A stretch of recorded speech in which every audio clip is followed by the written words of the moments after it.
les petits points CAC pour voir un petit peu l'évolution sur la semaine et ce qu'on peut attendre du CAC 40. Si on reprend par rapport à la dernière analyse qu'on avait fait, donc on a fini une fluctuation ici de type N sur les targets V et N qui ont été quasiment atteints, ce qui nous permet d'attendre un prix d'équilibre sur les environs de 5300 points. Donc on voit qu'on l'a fait sur un cycle qui.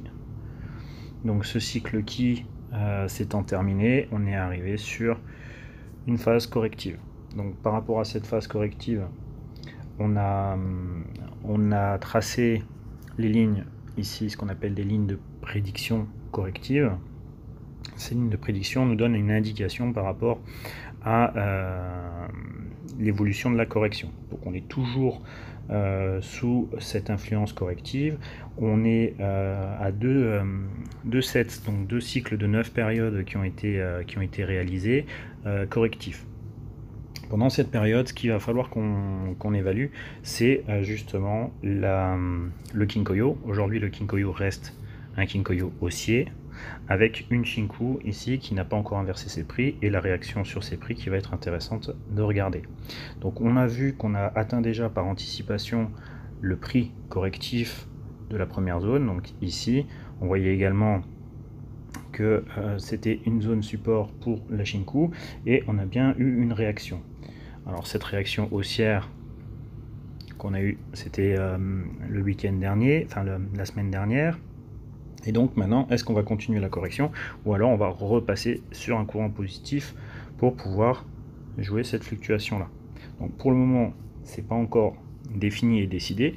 Vous voyez la réaction qu'on a eue sur la ligne de prédiction. Ici pareil, regardez la réaction sur la ligne de prédiction.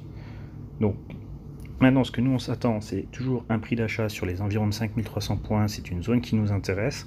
Donc ces zones qui arriveraient dans cette période sur ces niveaux, à moins d'une cassure franche des lignes de prédiction. Donc là, on reprendra notre analyse pour pouvoir aller évaluer les targets et ainsi de suite. Pour le moment, on ne bouge pas, on reste plutôt baissier sur cette zone jusqu'à 5300 points. On verra l'influence encore une fois de ces targets.